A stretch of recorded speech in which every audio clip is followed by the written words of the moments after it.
Life never asked if she was ready. It simply took and moved on. In a quiet village surrounded by wide farmlands and whispering trees, lived a young girl named Igo. She was the only child of her mother, and the two shared a bond so deep that it was as though their heart beat in rhythm. Whenever her mother returned from work, they laughed, cooked, and talked about their day like best friends who needed no one else in the world. Life was not easy, but love made it feel whole. Every morning before the sun fully stretched across the sky, Igo's mother would leave for the farmland of the wealthiest man in the village. She worked tirelessly there, tending crops under the scorching sun, all to provide for her daughter. And Igo worked too. With a small broom in her hand and determination far bigger than her age, she went from house to house, helping the elderly clean their homes. They paid her in small calories, never much, but enough for a girl who knew how to stretch even the smallest blessing.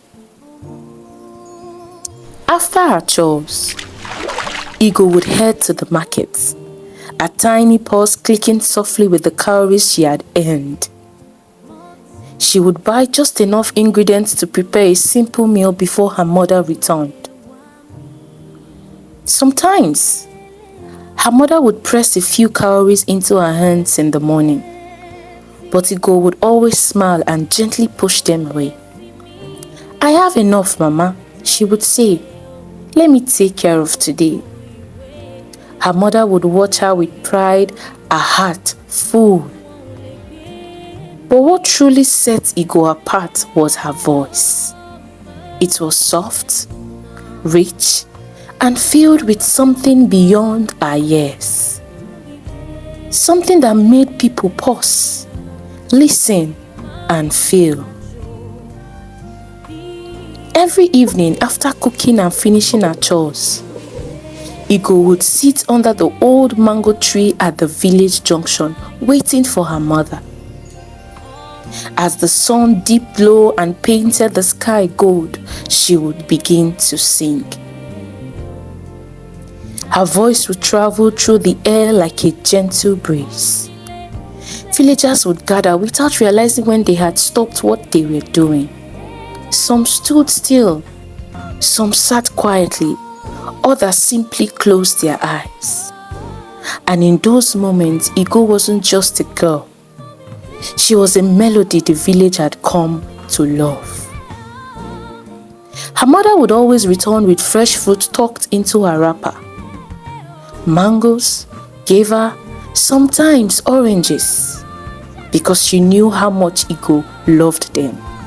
And Igo would run into the arms of her mother. Her laughter ringing just as beautiful as her songs. As Igo's 16th birthday drew near, her mother made a decision. For that day, she said softly, "I will not go to the farm. We will spend it together." Igo's eyes lit up with joy. But taking a day off was not simple. Days before, her mother had gone to seek permission. She was allowed, but on one condition. She must complete not only her own work but also the next day portion in advance. She agreed without hesitation. The day before Igo's birthday arrived, from morning till evening, her mother worked without rest.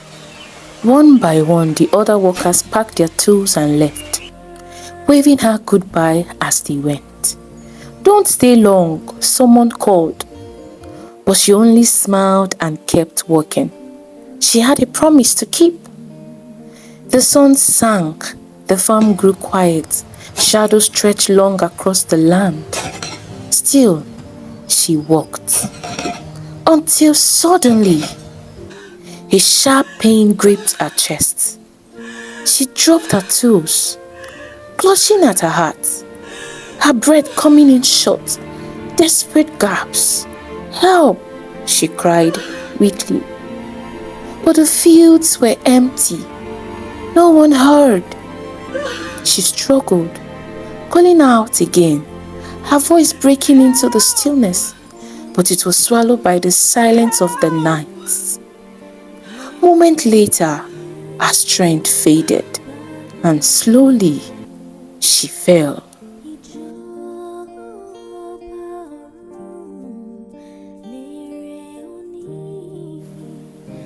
Back in the village, under the mango tree, Ego waited. She sang as she always did, her voice carrying through the evening. But today felt different. The wind seemed cooler. The sky darkened faster than usual. One by one, the villagers drifted away. "It's getting late," they murmured. Still, Ego stayed. Her eyes fixed on the path her mother always took. But her mother did not return. At last, with a heavy heart, she returned home and lay down, telling herself, "She will be back. She said she will work in advance for tomorrow." Though her heart remained restless. At dawn, a loud commotion broke the silence. Voices, footsteps, urgencies. Ego's eyes flew open. She rushed outside, and there, at the entrance of their compound, she saw them, villagers, carrying her mother. Her world stopped. For a moment she could not breathe, could not move. Then the truth struck her like a storm. Her voice trembled, then shattered into cries that pierced the morning air. She ran forward, falling beside her mother, shaking, calling, begging for a response that would never come. The villagers stood in silence, their heads bowed. And under the same sky where her songs once brought joy, Ego wept. The mango tree still stood at the junction. But from that day on, whenever the wind passes through its leaves, it carries not just the melody, but a story of love, sacrifice, and a song that would never sound the same again. Ego's mother was buried the very same day. The sun had barely settled when the earth was laid over her, as though the world itself could not bear to linger on such sorrow. The villagers came and went in silence, offering what comforts they could, but none could feel the emptiness that now lived inside Ego. From that day on, her life changed. Every morning, before the village stirred awake, Ego would walk quietly to the graveside. She would sit there for hours, speaking softly, as though her mother could still hear her. She told her everything: how lonely the house felt, how the mango tree no longer brought her peace, how her songs now carried more tears than melody. Days turned into weeks, weeks into months. Still, Ego went. One night, as the moon hung low and gently in the sky, Ego had a dream. Her mother stood before her, calm, warm, just as she had always been. "Ego," she said softly, "I did not leave you empty-handed. In my box, there are cowries I saved. Use them and begin again." Ego reached out, but the figure slowly faded into the light. She woke up with a start. Her heart pounded, not from fear, but from something she hadn't felt in a long time. Hope.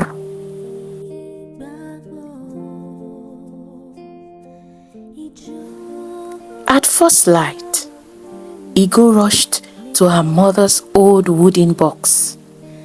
With trembling hands, she opened it. Inside, wrapped carefully in a piece of cloth, were cowries, small but enough. Tears filled her eyes, not from sorrow this time, but from the quiet love her mother had left behind. "I will not waste this, Mama," she whispered. That very day, Ego went to the market. At the market, she approached a fruit wholesaler, an older man known for supplying many sellers. "I want to start small," Ego said, her voice steady despite the nervousness inside of her. The man looked at her, then at the cowries. For a moment he said nothing. Then he sighed softly. "You remind me of someone hardworking." He took a portion of the cowries and after a brief pause, added a little extra fruit to her basket. "Start with this," he said, "but come back when you're ready to grow." Ego's eyes widened. "Thank you, sir." She found a quiet corner by the roadside and spread out her fruit on a clean cloth. For a long time, no one came. People passed. They glanced. They moved on. Doubt crept in like a shadow. Maybe this was a mistake. Maybe she wasn't ready. Just as she was about to give up, a small boy stopped in front of her. He stared at her gravers. "How much?" he asked. Ego's voice almost failed her, but she answered. He dropped a few cowries into her hand and picked one. That single sale felt like the whole world shifting. By midday, something had changed. A woman bought 2 oranges. Another asked for 3. Soon more people stopped. Not because she was the cheapest, but because she greeted each person with warmth, just like her mother used to. By evening, her basket was empty. Empty. Ego sat there staring at the clothes, her heart pounding. She had done it. Not perfectly, not easily, but she had started. That night, under the sky, Ego counted her cowries again. There were more than what she had begun with. Tears filled her eyes, but this time they were different. Not just grief, hope. The next morning, instead of staying in one place, Ego walked. Street to street, compound to compound. "Fresh fruits, sweet orange, ripe banana," she called, her voice growing stronger with each step.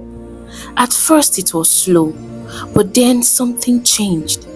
People noticed her, not just because of her fruit, but because of her smile, her politeness, her honesty. If a fruit wasn't sweet, she would say it. "If you want sweeter one, wait till tomorrow," she would tell customers. And somehow that made them trust her even more. Days turned into weeks, weeks into months. Her small trade business became a big basket. Her working business turned into a fixed spot near a busy roadside. And the cowries, they began to multiply. Not just in numbers, but in meaning.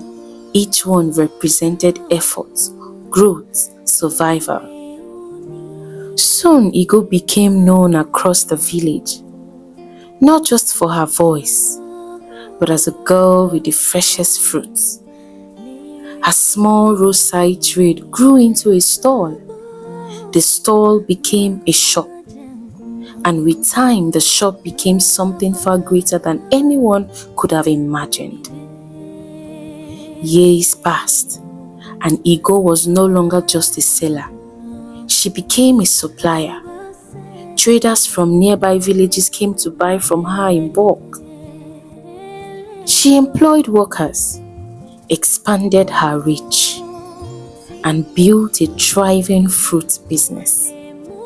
Yet through it all, she never forgot. Not her mother, not the farm, not the pain that shaped her strength. One afternoon, as the sun stood high and business moved briskly, a sleek, unfamiliar car pulled up in front of Igo's large fruit shop. The villagers paused. Cars like this did not visit often. From it stepped a young man, tall, well-dressed, and strikingly handsome. But it wasn't just his appearance that caught attention. It was the way his eyes softened the moment they met Igo's. For a brief moment, the world felt still. "Good afternoon," he said politely. Igo nodded, composed but curious. "I just returned to the village," he continued. "My father passed away. I came for his burial." Igo offered her condolences, her voice calm, her expression kind. But something about him lingered, and so did something about her. He returned the next day, and the next day after that. Each visit stretched longer than the last. What began as simple greeting turned into conversations about the village, about life, and about dreams. Laughter slowly found its way back into Igo's world. Until one day, the truth surfaced. In the middle of a quiet conversation, he mentioned his father's name. And in that instant, everything changed. The air grew heavy. The past came rushing back. Igo's expression hardened. Her eyes filled with tears. "You should leave," she said, her voice trembling. Your father owned the farmland where my mother worked." The young man froze. "My mother died there," she continued, her pain breaking through. "She worked herself to death, trying to meet his demands." Silence fell in between them. "I don't want to see you again," she said, turning away. But he did not stay away. The next day he came again, and the next. Each time he stood before her, not with pride, but with humility. "I am sorry," he said. "I cannot undo what happened, but I will not run from it." He listened as she spoke.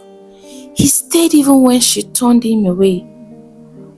He returned, not out of stubbornness, but sincerity. Days turned into weeks. Slowly, Igo began to see not the sin of the father, but the heart of the son. And somewhere between grief and healing, love found its way in. Forgiveness did not come easily, but it came. Not because the past was forgotten, but because Igo chose not to let it define her future. In time, they were married. The village that once watched Igo sing under the mango tree now gathered again, this time to celebrate her joy. Not long after, they left for the city. There, Ego's business grew even larger than before. What began in a few calories and a dream became an empire, one that reached far beyond the village. She became known not just as a fruit seller, but as a woman of strength, vision, and grace. Yet, no matter how far she went, Ego never forgot where she came from. And sometimes, in quiet moments, she would close her eyes and sing, not just for the world, but for the mother who gave her everything and the love that never truly left her side.